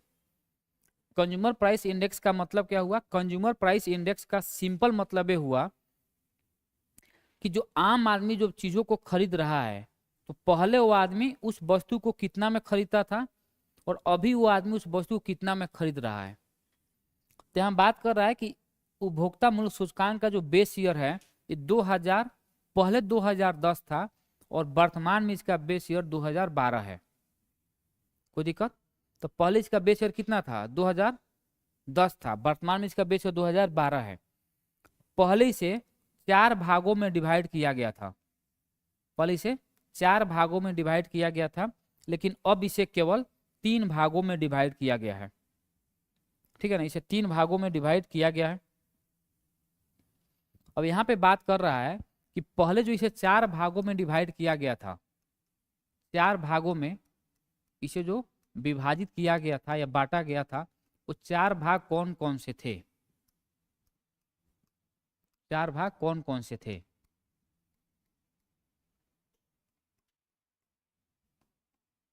ठीक है ना। तो सबसे जो फर्स्ट इसका भाग था वो था औद्योगिक मजदूर, जिसको हम लोग बोलते हैं। ठीक है ना। उसके बाद कृषक मजदूर हो सकता है यहाँ पे। उसके बाद ग्रामीण मजदूर हो सकते हैं। ठीक है ना। तो यहाँ समझेंगे, लिखेंगे पहले 1-2 में 4 भागों में इसको जो विभाजित किया गया है। पहला इंडस्ट्रियल लेबर IW जिसको शॉर्ट में बोलते हैं। औद्योगिक श्रमिक। ठीक है। दूसरा लिखेंगे एग्रीकल्चरल लेबर और कृषक श्रमिक। ठीक है। तीसरा लिखेंगे ग्रामीण, हाँ, रूरल लेबर। और चौथा लिखेंगे शहरी एवं शारीरिक कर्मचारी। शारीरिक कर्मचारी, शारीरिक, हाँ, हेल्थ मतलब फिजिकल। तो यहाँ पे देखेंगे चीज़ों को थोड़ा समझना है। पहले मैं बोल रहा हूँ, पहला है इंडस्ट्रियल वर्कर है ना, क्या है पहला? Industrial worker. दूसरा क्या है? Agricultural worker. तीसरा है रूरल, देखिए वर्कर हो या लेबर हो, कंफ्यूज नहीं होना है। और चौथा है, इसको हम लोग बोलते हैं यूएनएपी, यूएनएपी करके शॉर्ट में बोलते हैं, लेकिन उसका जो है शहरी एवं शारीरिक कर्मचारी। अब समझेंगे यहाँ पे इसको 4 भागों में क्यों डिवाइड किया गया। बोला क्या गया कि भाई इंडस्ट्रियल वर्कर है, तो ये लोग इंडस्ट्री कहाँ पे मिलेगी? शहर में ही मिलेगी, गांव में तो इंडस्ट्री नहीं मिलेगी। लेकिन ये लोग इंडस्ट्री में रहते हुए भी ये लोग किसी भी वस्तु को थोक में तो नहीं खरीदेंगे, खुदरा में ही खरीदेंगे। तो यहाँ पे कंपैरिजन करने के लिए, तुलनात्मक अध्ययन करने के लिए ये बताया गया कि जो इंडस्ट्रियल वर्कर है वो एक चीज को मान लेते हैं कि कोई एक बिस्किट मान लेता हूं मैं, सिंपल बिस्किट में मान लेता हूं। तो यहाँ पे हम लोग देखना क्या है कि इस बिस्किट को इंडस्ट्री में कितने रुपया में मिल रहा है, वहीं बिस्कुट को एग्रीकल्चरल जो लेबर है वो लोग कितने में खरीद रहे हैं, उसी बिस्किट को गांव में कितना में मिल रहा है। यानी बोला क्या गया कि जो लोग इंडस्ट्री में काम कर रहे हैं वो लोग किसी भी वस्तु खरीद रहे हैं तो इन लोगों की अपेक्षा में उन लोगों को कॉस्टली पड़ रहा है या उन लोगों को चीजें सस्ती पड़ रही है। तो हम मिलाएं, कंपनी बनी में चीजें महंगी मिलती है, तो जब उन महंगी मिलती है तो उन लोगों के लिए अलग से इन्फ्लेशन निकाला जाता था, इनके लिए अलग से निकाला जाता था, इन लोग सारे लोग के लिए अलग अलग से निकाला जाता था। फिर सरकार क्या की, इन सारे चीजों को हटाकर इनके जगह पर 3 क्षेत्रों में चीजों को डिवाइड कर दी।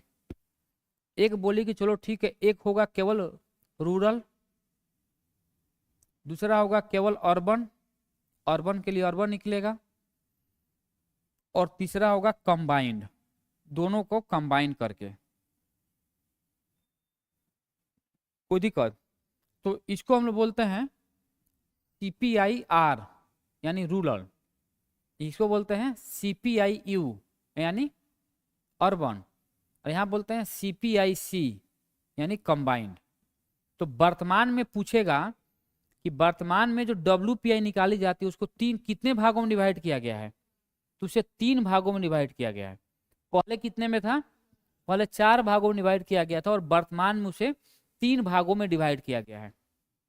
कोई दिक्कत समझने में? तो वही बात यहाँ पे बोल रहा है, जो 3 भागों में डिवाइड किया गया है, तो ग्रामीण क्षेत्रों के लिए CPIR, शहरी क्षेत्रों के लिए CPIU, और सम्मिलित यानी जो कंबाइंड हैं उसके लिए CPIC। ठीक है ना? अब यहाँ पे हम लोग थोड़ा चीजों को बारे में बात करेंगे। कुछ और भी इसमें चीजें हैं, लेकिन उतना मैं सोच नहीं रहा हूँ, उतना बता दूं कि किसमें कितने वस्तुएं हैं, कितना परसेंटेज है, पूछेगा नहीं वो। में भी तो कुछ भी हो सकता है, पूछने तो कुछ भी पूछ सकता है, लेकिन मुझे लगा कि बहुत टफ हो जाए। लिख लीजिए, मन है तो लिख लीजिए, मुझे क्या करना है। देखिए, कॉपी को 4 भागों में डिवाइड करेंगे। एक साइड लिखेंगे उधर वस्तु, ठीक है ना, उसके बाद लिखेंगे शहरी, उसके बाद ग्रामीण, उसके बाद सम्मिलित। समझ में मैं क्या बोल रहा हूँ ना? एक साइड होगा केवल वस्तु, तो एक साइड वस्तु कर लिए, उसके जस्ट बगल में लिखेंगे शहरी, उसके जस्ट बगल में ग्रामीण, उसके जस्ट बगल में सम्मिलित। यानी ये हो गया रूरल, अर्बन, कंबाइंड, और यहाँ पर हो गया गुड्स यानी वस्तु।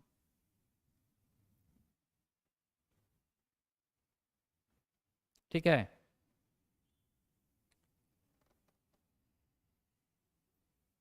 लिखेंगे, पहला लिखेंगे वस्तु में, लिखेंगे पहला खाद्य वस्तुएं,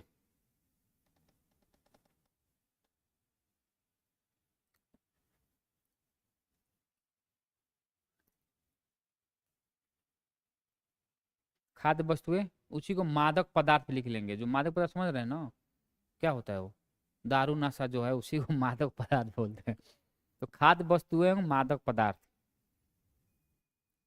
तो लिखेंगे शहरी में इसका कितना परसेंटेज है? 1.36%, 1.36%। ग्रामीण क्षेत्रों में 3.26%।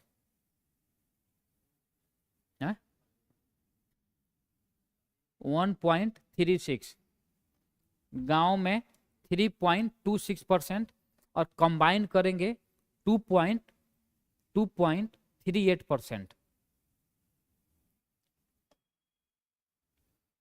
आगे लिखेंगे कपड़ा एवं जूते 2.38%। कपड़ा एवं जूते, गुड्स में लिखेंगे कपड़ा एवं जूते।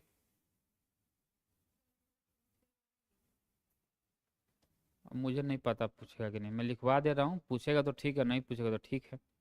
कपड़ा लिख लीजिए, टाइम नहीं रहा। कपड़ा एवं जूते 5.57%। शहरी में, शहरी अब बोलना नहीं पड़ेगा, कंटिन्यू लिखना है। 5.37%, सॉरी 5.57%। इसमें लिखेंगे 7.36%।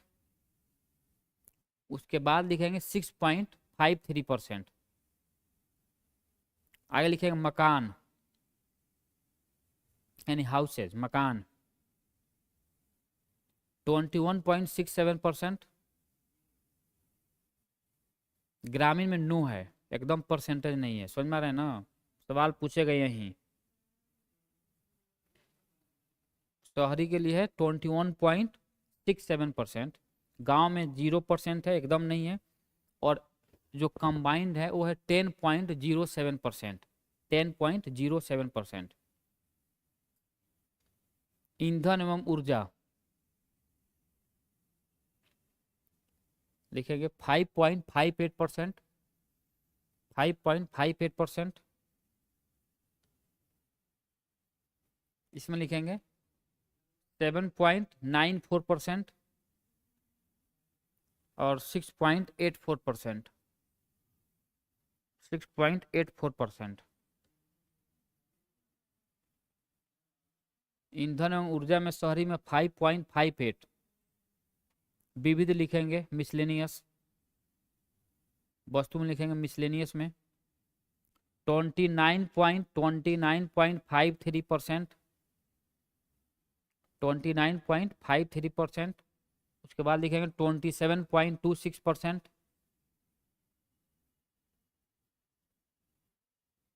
28.32%।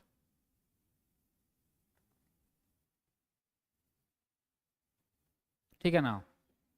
चलिए इसके बाद लिखेंगे, डालेंगे heading PPI, producer price index. Producer price index, उत्पादकता मूल्य सूचकांक। उत्पादकता मूल्य सूचकांक लिखेंगे इसमें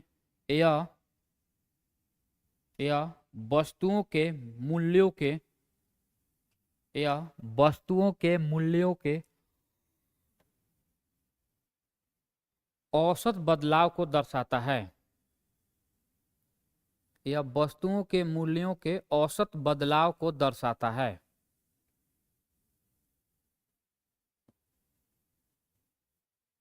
नेक्स्ट पढ़ेंगे यह सूचकांक थोक बाजार में, यह सूचकांक थोक बाजार में निर्माताओं एवं उत्पादकों, निर्माताओं एवं उत्पादकों द्वारा बेची गई वस्तुओं एवं सेवाओं, द्वारा बेची गई वस्तुओं एवं सेवाओं के औसत कीमतों में होने वाला बदलाव है। औसत कीमतों में होने वाला बदलाव है।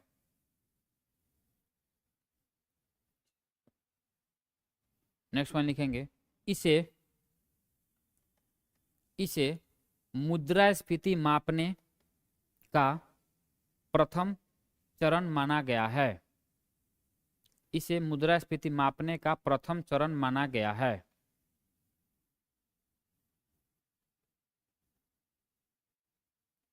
इसे मुद्रास्फीति मापने का प्रथम चरण माना गया है। ठीक है। अब इसके बाद हम बात करेंगे स्टैगफ्लेशन होता क्या, एक कॉन्सेप्ट है, समझेंगे।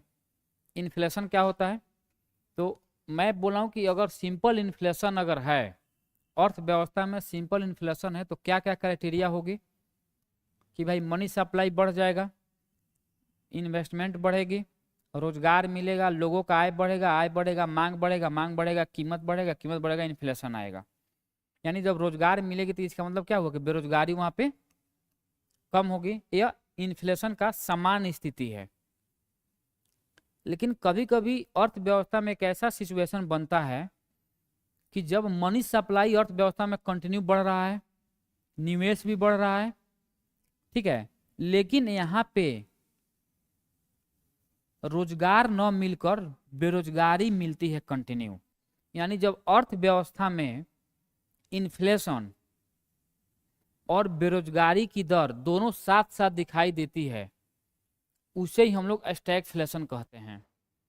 कोई दिक्कत? लेकिन ऐसा नहीं है, इन्फ्लेशन और बेरोजगारी में इन्वर्स रिलेशन होता है, इन्फ्लेशन और बेरोजगारी में इन्वर्स रिलेशन होता है। लेकिन कभी कभी इन इकोनॉमी में एक ऐसा सिचुएशन क्रिएट हो जाता है कि जो इस सिचुएशन को लाने के पीछे एकदम जिम्मेदार हो जाता है, और उसी को बोलते हैं हम लोग स्टैगफ्लेशन। यानी जब अर्थव्यवस्था में बेरोजगारी दर भी हाई दिख रही हो और इधर इन्फ्लेशन भी हाई हो, उसी को हम बोलते हैं स्टैगफ्लेशन, जो सामान्य स्थिति में ऐसा नहीं होता है। और बहुत बार सवाल पूछा है स्टैगफ्लेशन से, तो वहां पे याद रखना, ध्यान देना होगा कि अर्थव्यवस्था में जब बेरोजगारी और साथ में मुद्रास्फीति दोनों साथ साथ दिखाई देती है, उसे ही हम लोग क्या बोलते हैं, स्टैगफ्लेशन बोलते हैं। कोई दिक्कत समझने में? इसके बाद हम बात करेंगे, देखिए हम लिखा भी है कि जब अर्थव्यवस्था में मुद्रास्फीति, जब अर्थव्यवस्था में मुद्रास्फीति, अर्थव्यवस्था में मुद्रास्फीति तथा बेरोजगारी दोनों साथ साथ दिखाई देती है, उसे हम लोग क्या बोलते हैं, इन्फ्लेशन, स्टैगफ्लेशन बोलते हैं। एक उसके बाद कुछ और भी टर्म आते हैं, अवमूल्यन क्या होता है और अति मूल्यन क्या होता है। अवमूल्यन डिवैल्यूएशन और अति मूल्यन हाई वैल्यूएशन का मतलब क्या होता है, समझेंगे। अवमूल्यन का सिंपल मतलब होता है कभी कभी सरकार अपने देश के पैसों को मार्केट में, इंटरनेशनल मार्केट में सर्कुलेट करने के लिए अपने पैसे की वैल्यू को कम करती है, ताकि इंटरनेशनल मार्केट में उस पैसे का प्रसार हो सके, सर्कुलेट हो सके। जैसे आज यूएसए, जो इंटरनेशनल मार्केट के जब भी बात होती है तो यूएसए डॉलर में ही बात की जाती है। यानी जब भी जो मार्केट में आज इंटरनेशनल मार्केट में जो व्यापार होता है वो डॉलर में ही होता है। ऐसा नहीं कि डॉलर वो एकाएक 10 साल या 20 साल में वो आ गया है। शुरुआत में भी सरकारें वहां की क्या करती थी कि अपने पैसे को सर्कुलेट करने के लिए उसकी वैल्यू को कम कर रही थी, ताकि सभी लोग उसका एक्सेप्टेंस हो सके सब जगह। जब सब जगह एक्सेप्टेंस हो गया, देखिए अभी उसका वैल्यू कितनी हाई है हम लोग के देश से, है ना। तो अति यहाँ पे अवमूल्यन का मतलब यही होता है कि कभी कभी सरकार क्या करती है कि अपने पैसे की वैल्यू को कम करती है। किसके रेस्पेक्ट में? बाहरी देशों के रेस्पेक्ट में, उसके रेफरेंस में। उसी को बोलते हैं अवमूल्यन। दिया भी है कि जब सरकार कभी कभी अपने देश के मुद्रा के मूल्यों को कम कर देती है विदेशी मुद्रा के संदर्भ में, तो इसे हम लोग अवमूल्यन कहते हैं। और इसका उल्टा हो जाएगा कि जब सरकार अपने देश के मुद्रा की मूल्यों को बढ़ा देती है, किसके संदर्भ में? विदेशी मुद्रा के संदर्भ में, तो उसको हम लोग अति मूल्यन कहते हैं। क्या दिक्कत कोई समझने में? और उसके बाद हम लोग यहाँ पे बात करेंगे मुद्रास्फीति का प्रभाव, कि जब भी मुद्रास्फीति आएगी तो कौन से लोग प्रॉफिट में।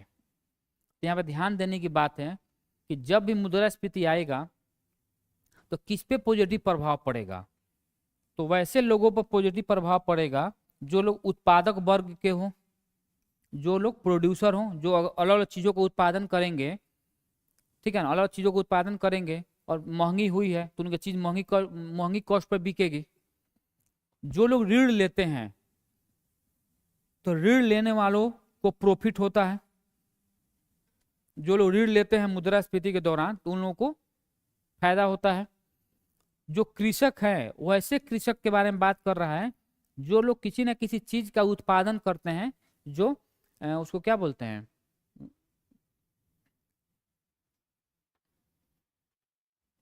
और जो गन्ने का उत्पादन किया जाता है, कृषि बहुत प्रकार के होता है ना, जैसे पैसा मिलता है। हाँ, हाँ, नकदी फसल उसको फायदा है। जो लोग निवेश किए हैं कहीं पे, तो उनको पॉजिटिव, उन पर प्रभाव पड़ेगा, निगेटिव पॉजिटिव प्रभाव पड़ेगा। अच्छा, किन लोगों, कौन से लोग लॉस में होते हैं, तो समझ देंगे। जब भी इन्फ्लेशन आएगी, जो आम आदमी है, हम लोग जो कंज्यूमर हैं, वो लोग हमेशा लॉस में रहेंगे, हमेशा। कोई दिक्कत, तो हमेशा लॉस। जो लोग पेंशन भोगी हैं, वेतन भोगी हैं, तो पेंशन भोगी और वेतन भोगी का मतलब, क्योंकि इन लोगों का पैसा तो फिक्स मिलेगा, और उस टाइम पैसे की वैल्यू कम हुई रहेगी, तो लोग तो लॉस में ही रहेंगे। अगर आप पैसे को कहीं सेविंग्स करके रखें, अपने पास रखें या बैंक में जमा करके रखें, वो भी लॉस में होगा, क्योंकि वैल्यू कम हो जाएगी पैसे की। अगर उपभोक्ता है तो लॉस तो होगा ही, ऋण देने वाला वो भी लॉस में रहेगा। तो वैसे लोग हैं जो लोग, जब भी इन्फ्लेशन आएगा तो उन लोगों को लॉस होगा। किसी को दिक्कत समझने में यहाँ पे? अच्छा, एक और यहाँ पे लिख लेंगे, क्या बोलते हैं उसको, नकारात्मक प्रभाव में एक और लिखेंगे, यानी नेगेटिव। नकारात्मक प्रभाव में लिखेंगे सरकारी प्रतिभूति। अगर आपके पास सरकारी प्रतिभूति है, वो भी नेगेटिव प्रभाव डालेगा। अगर आप जो गवर्नमेंट सिक्योरिटीज अपने पास रखे हैं, वो भी नेगेटिव प्रभाव में, तो हम लिख लेंगे नेगेटिव प्रभाव। सरकारी प्रतिभूति, गवर्नमेंट सिक्योरिटीज, या बॉन्ड हो गया, बॉन्ड भी लिखेंगे नेगेटिव में।